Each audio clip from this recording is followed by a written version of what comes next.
Welcome to Rome. This is The Bittersweet Life with Katy and Tiffany Parks. Hello, this is The Bittersweet Life. I'm Tiffany Parks. Summer may be winding down, but many people around the world are still dreaming of the Amalfi Coast, maybe headed to the Amalfi Coast shortly. And I, for one, do not blame them. The Amalfi Coast, if you haven't been there, is truly one of the most beautiful places on earth. It is a stretch of coast, very rocky, cliffy coast in southern Italy between Naples and Salerno. And one of the most beautiful, if not probably the most beautiful town on that stretch of land is, of course, Positano. And in the town of Positano, there is a hotel that is like no other. It is called Le Sirenuse. It is a red cliffside hotel that was once an opulent private home called Villa Giulietta. That is until 1951, when four siblings, Anna, Aldo, Paolo, and Franco Sersale, decided to open its doors to the world. Today, we're listening back to an interview with Antonio Sersale, the son of Franco, who now co-manages this amazing hotel. And believe it or not, it was not always his dream to do so. Hello, I'm Antonio Sersale, and I'm the owner of the Sirenuse in Positano. You actually did spend a lot of time as an expat yourself. Yeah, I lived in various countries before coming back to Positano. I've been in Positano now for 25 years.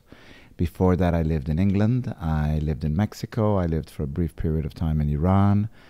And I also lived in Puerto Rico for 1 year. Wow, that's a lot of different places. Do you have a favorite of all those varied locations? Well, you know, it's not there's one place that you like over the others. There's something that you like about each place. You know, I remember my wonderful walks along the beach in Puerto Rico. I remember my horseback riding in Mexico. I remember visiting the ruins of Iran with my father. I remember, for example, in England, running through the fields when I was in boarding school. So each place has a magical sort of memory. I can't say that one is memories. I can't say that one is more special than others. Yeah. If you had to say you carry one thing from each one of those places, would that be too hard to do? No, because you carry various things. I think as human beings, we're made up of a series of memories and a series of events that shape our lives. And so that it happened in different places sort of gives me a more varied sort of memory bank, if one can say like that. Yeah, right. Are you from Positano, first of all? Well, no. My father is originally from Naples. My mother is Californian. They met in Positano on the beach. And I was born in London. And then I lived my first years in London, actually. So your parents met on the beach in Positano? Yes. Tell me more about that. Well, my father was here on holiday, and my mother came here as well. And my father was told that there was a very beautiful woman that had come to Positano, and he met her, and the next thing you know, they were in love, they were together, and it was magic. Yes. And how was it for you? How long was it until you came along? I think it was about 2 years, and then I came along. Yes. Tell me how it is that you end up going abroad. You're in England. How do you end up starting to move around so much? Well, I'm in England. My mother and father are living there. Then my mother and father moved to, when I'm around 2 or 3, they moved to Milan. And then after a while, my mother meets another man, and with this other man decides that she's going to go and live first in the United States. They take me with her, and then on to Mexico.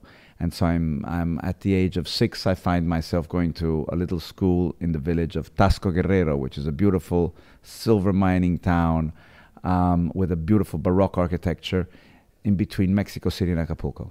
So was your father, after your mother leaves and she takes you with her, what was he doing?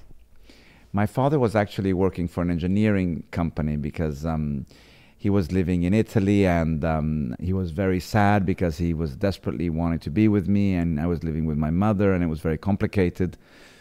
And so they reached an agreement whereby at the age of 9, I came to live with my father and spent holidays with my mother. I see. And so what was it like for you as a kid? These whole back and forth, moving from one country to another to another? Well, it was just sort of, it seemed just like a normal way of life. You know, I would be put on a plane and unaccompanied, and I'd meet my mother at the other end, and back again to my father. And it just seemed a normal way for me to grow up. And of course, it gave me access to various languages. I speak 4 languages now. Which ones? I speak Italian, English, French, and Italian. You said Italian twice. Sorry, Spanish. Italian, English, French, and Spanish. That's a lot. Okay, so go on. Sorry, I interrupted you. So anyway, I would just commute backwards and forwards, and then I ended up living in Milan from the age of 6 to 9, and going to school in Milan. And then from there, I went from 9 to 12. I lived in Iran. These were in the 70s when the Shah was still there. It was a wonderful moment to be living in Iran. And then from Iran, I went to live back to England, to boarding school from 16 to 19. And then after that, I spent a year learning French to go to the university in Grenoble. I spent a year learning French in Grenoble to go to the École Hotelier of Lausanne in Switzerland. Wow. I mean, that's so many different cultural influences. What does it get you dreaming about, or did it give you sort of ideas of what you wanted to do with your life? Did you want to keep moving? Well, it was very funny. When I was growing up, I wanted to be a banker. I had this dream about being a banker. And then my family kept on saying to me, you know, we've got this hotel someone has to look after. And eventually I decided that maybe it was the right thing to come and look after this hotel. So I ended up pursuing this career. I went to the hotel school. I made a career out of it. Then I worked for various multinational hotel chains in the United States and in Italy, and then joined my family's hotel 25 years ago. Well, how does that happen, though? How do you go from wanting to be a banker and your family, they couldn't have just suggested it. Well, we have this hotel. We think you should run it. Well, it's just a funny thing. You just end up falling into it, you know. It was a calling inside of me, and then I suddenly realized that maybe banking was not for me, and I just fell into it. Maybe because of nothing better to do, maybe because almost of a lack of imagination. I just fell into it. And then once I was in it, I really made the best I could out of it. But last night you were telling me that there was a period of time when you were running from it. Tell me about that period of time. You know, I didn't want to do it. I thought it just, you know, I thought it was boring. I thought it was uninteresting. I thought living in a small village like Postiano would be claustrophobic. And none of that actually is true, because Positano is a wonderful place to live. It's got some of the most beautiful scenery in the world, and you have some of the most interesting people in the world coming to visit you. So it's as though you were living in a very cosmopolitan city just by the amount of visitors we get from all over the world. So it actually feeds into my want of travel, but I just travel through the people that come through here, which is a very interesting sort of way of life. Is that as satisfying as traveling yourself? Absolutely, because I think nothing is more interesting than people in life. And meeting interesting people is one of the greatest privileges in the world. And I get to meet fascinating people who are passing through Positano. Tell me about somebody you met, what you learned from them. You don't have to tell me their name if you don't want me. I don't know. You meet explorers, you meet actors, you meet amazing writers. Now, as we speak, we're here at this incredible conference called Sirenland that is on its 11th year. And just through them, I've met an incredible collection of fantastic writers. Do you think that because you moved so much that you're somehow more equipped to be a hotelier, to have a job where people, different kinds of people from all over the world come in contact with you more often than, say, I would meet various people from everywhere? Well, I just think, you know, what it is you have to have the empathy to understand the people. You have to understand what really matters to them, what is important, what they need, how to look after them. And this is, if you've traveled, it really does help you tremendously to understand people. And I think the more you understand people, the more you can please them and make them happy and really do something that will change their life. Create an experience which is unique, you know, and really understand also what people are looking for. Are they looking for informality? Are they looking for formality? Are they looking for what are people really want when they go on holiday? They want something very elegant, but they want to feel that it's their house, that they own it, that they can behave just like they would in their house. But you have had to have met sort of similar people to really understand how they think and be able to please them, if that makes sense. Yeah. Katy here, stepping into the show for a brief moment to say that if you're new to the program, don't be afraid to go back and listen from the beginning, or just dabble through the shows of the past. Most of our topics are timeless. They are as fun today as they were years ago. So please subscribe to the show and then explore. Also, if you're all caught up and you'd love some new content, we are releasing brand new episodes on patreon.com/thebittersweetlife-podcast. This month, Tiffany reveals how she remembers so many ancient Roman facts off the top of her head, and I tell you the worst piece of advice I ever followed. All that and more for as little as $5 a month at patreon.com/thebittersweetlifepodcast. There are links in the show notes. And one final thing, August is Tiffany's birthday month, and I would love to get her the gift of more reliable internet. We have had all sorts of internet issues in the past year, and this show has been all the harder to make because of it. As you know, Tiffany is in Rome and I am in Seattle. We are always working remote with each other. Help me build up enough money to give her this gift. Heck, give us both this gift. Send a one-time birthday present donation through PayPal at thebittersweetlife.net and send your greetings and well wishes to Tiffany at the same time. thebittersweetlife.net. And now, back to the show. This is a very fancy, beautiful hotel with lots of works of art, lots of real plants, all these things. Do you find that people come and actually take care of the place? It seems like you're leaving all these beautiful, precious things around, and I could just pick this up and take it with me. You know what I mean?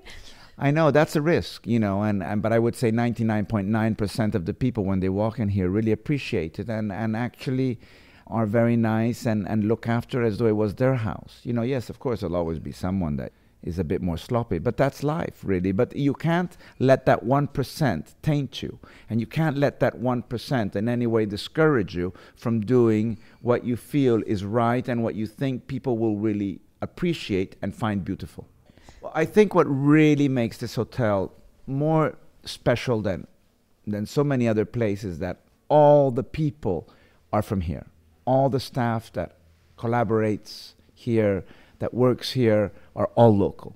So not only are you staying in an old house that belonged to a family from this area, but you're also meeting all the people from this area. So it's really also interaction with any staff member is really an interaction with someone from this place. He'll tell you the story of his ancestry, of his passions, of what he likes to do. Some like to go fishing, some like to go swimming, some like to garden. So you really would have just by being around them, you would just have a sort of a real experience. I can't explain it, but again, I go back to this thing of people. So you've been here a long time, 20-something years, right? But you've grown up all over the world. You've seen so much. You've been around so many different people. Would you consider yourself local? I'm local and I'm not. I'm local in that I really love this. I'm local in that I adore the people from here. But am I considered local? No, because I wasn't born here, because I don't know many of the things, of the little details, of the little gossips that everyone sort of in a local community passes on to each other. And I also spend a lot of time traveling to promote the hotel. So I'm not really involved in the local gossip, so on and so forth. But I love the people. I think the people love me very much. And so there is just this bond, but it doesn't mean that I'm a true local. It's very difficult to explain. Yeah, no, I mean, one of the things we talk about on this show a lot is that sometimes the danger is if you displace yourself enough and you get to find homes in a whole bunch of different places, it's hard to know where you're actually home. You're not rooted in one spot anymore. No, but do we need it? I mean, I think home is something that certain people need and other people need less. I mean, there are people that, spend two-thirds of the year traveling. And yes, I mean, I feel when I walk into this hotel, this is my calling. This is the reason for my existence. This is my home. But I feel very much at ease when I'm in Miami, where we have our new restaurant, or where I'm in New York seeing my boys, or where I'm in Milan visiting my wife's family, or, I mean, there are many, or in London where I have lots of friends. So actually, yes, I feel this is where I belong for a series of reasons, including work reasons, but I also feel very much at ease in various places. So for you, it's almost like a non-question. Why would you want to be rooted in one particular spot? Yes, I don't. I don't see a need for that in my life. But I mean, I never really had it.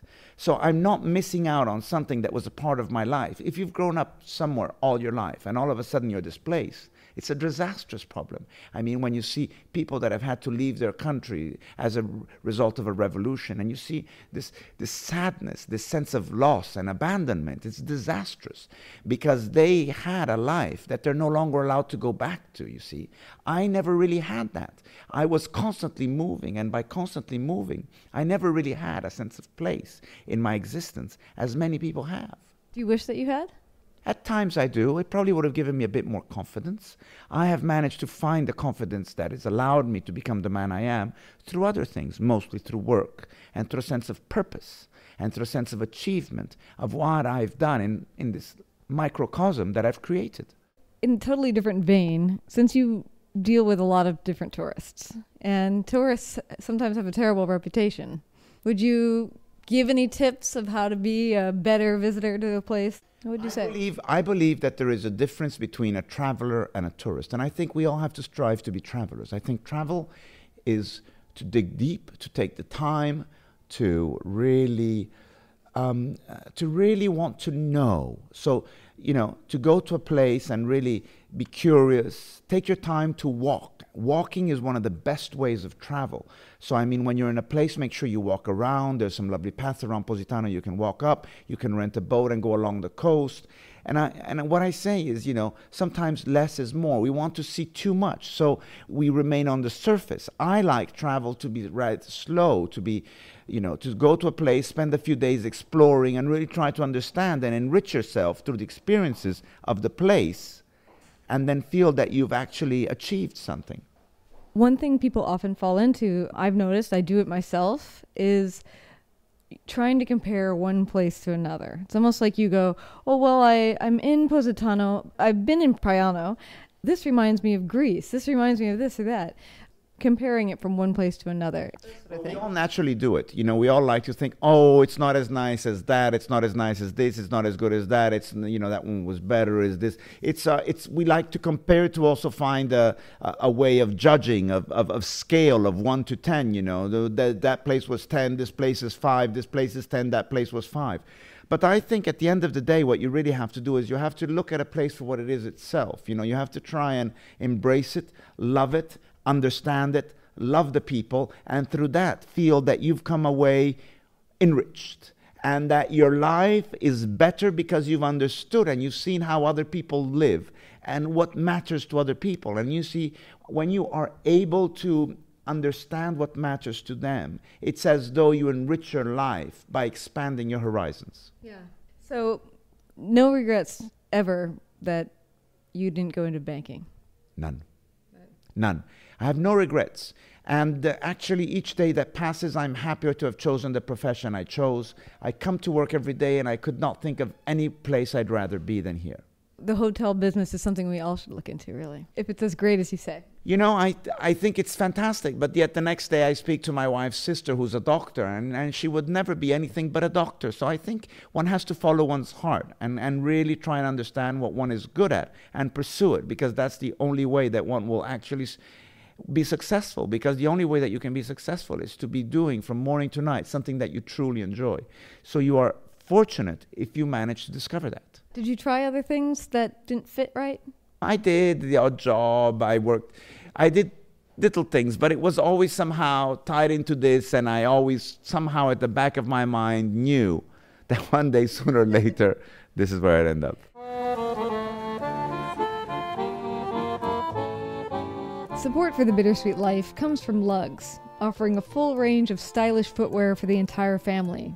From boots to canvas options, their shoes are comfortable and fun no matter what season it is. Lugs are affordable and versatile. And even if you're working from home, Katy, you still need shoes. You know I need shoes, Tiffany. I haven't bought shoes in a long, long time. So treat yourself. You can never have enough shoes. Lugs is offering our listeners a discount of 30% off right now when they visit lugs.com. That's LUGZ.com. Yes, visit there and enter the promo code BITTERSWEET for 30% off all full-price items. That's BITTERSWEET for 30% off. Lugs is a great brand with shoes for the entire family. stylish, realistically priced, and great for everyday wear. Lugz has a wide range of options, from canvas shoes to stylish boots. You should really check them out. You just might find the exact shoe you've been wishing for. Visit lugz.com and enter the code BITTERSWEET.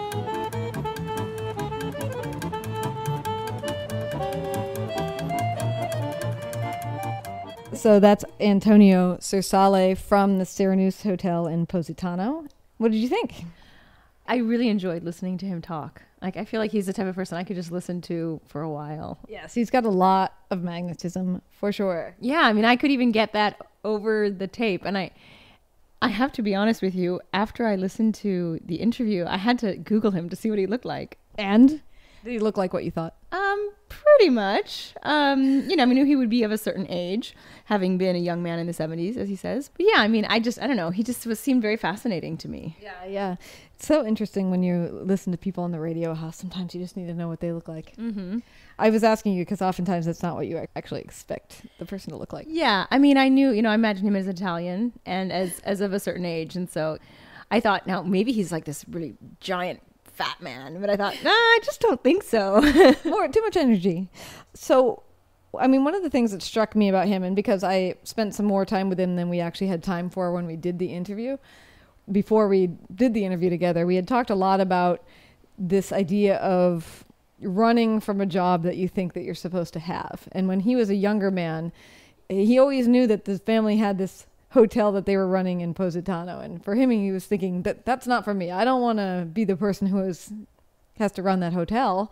And so he spends all of these intervening years trying other things and trying to get far away from the hotel business. And then eventually at some point, and I wish I could remember the details now, he has a turning point and decides to give it a try, and finds that all along this thing that he had been running from for so many years was the thing that he found extremely fulfilling, and everything else he had tried while running was not fulfilling. Isn't that interesting? Yeah, he doesn't really let in on that during the interview. Yeah, I think it's because we already talked about it. So it's one of those things where, well, we just had that conversation.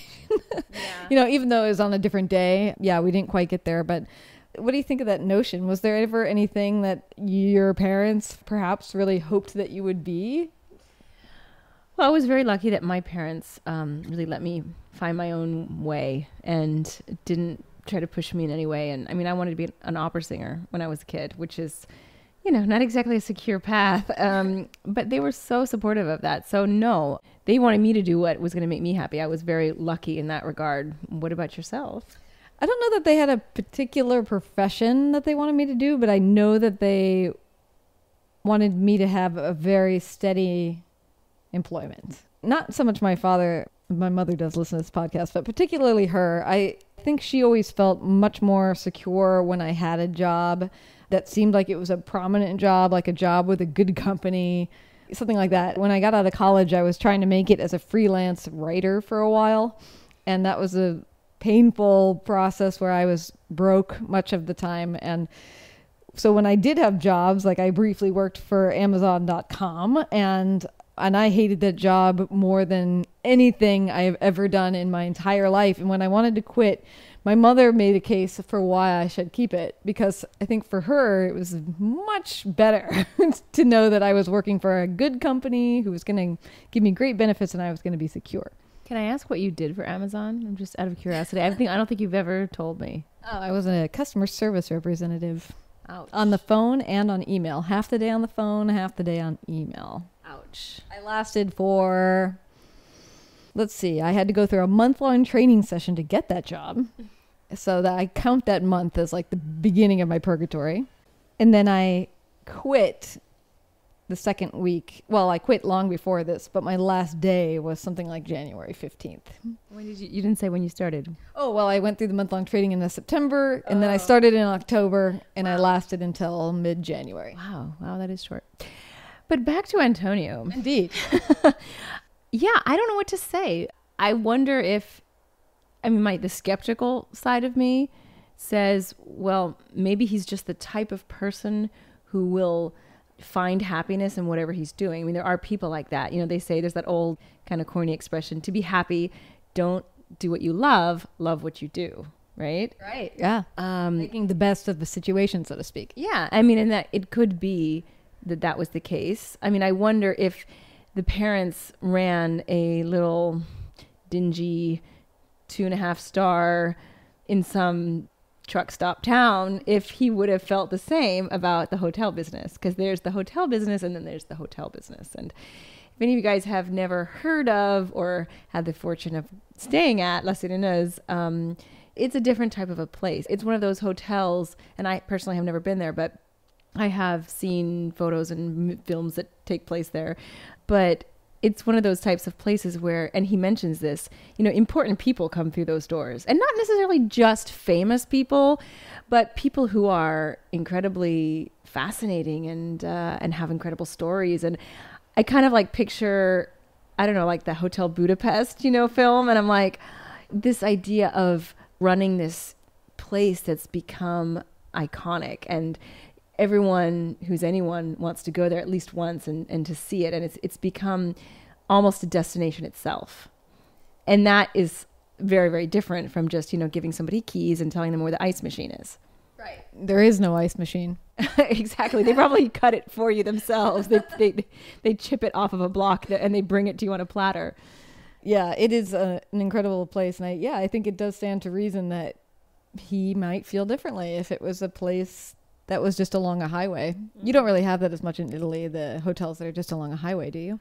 I don't know, because I've never stayed in a place like that, but I'm sure that our hotels, convenience hotels, people near airports and things like that, I'm sure they exist.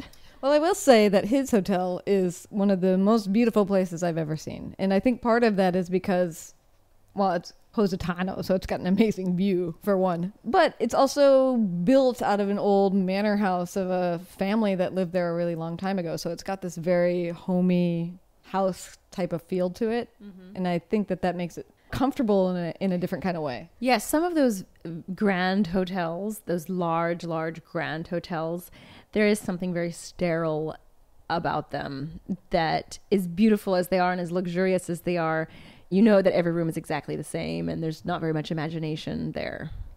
No matter what profession you're in, when you reach the top, or when you're fortunate enough to be grandfathered into the top, it's a different thing. It's one thing to pick a random example, to be somebody's driver, and it's another thing to be the driver of the Queen of England or something. It's when you reach the top of your game, or the highest you can go within your profession, it almost doesn't matter what the profession is anymore, because you must have so much pride in your work that it must naturally become, a great passion for you. So it sounds like to me, since you like Antonio so much, you better book your night at his hotel. Yeah. We won't be able to eat for 6 months, but we'll do it. Okay, great. No, I do want to thank him for coming on the show, and well, we'll leave it there. That concludes our trip to Positano. Over too fast. Do you feel like I never even left Rome? Well, and until next time, this is The Bittersweet Life. I'm Katy Sewell. I'm Tiffany Parks. Join us again. Bye. Thanks for being with us. If you're taking a trip to Rome sometime soon, don't forget that Tiffany is an excellent tour guide. You can find out more information and even book her on a tour. Just visit Tiffany-Parks.com. That's Tiffany-Parks.com. And if you have any trouble finding it, just send us an email at bittersweetlife@mail.com and we'll get you connected.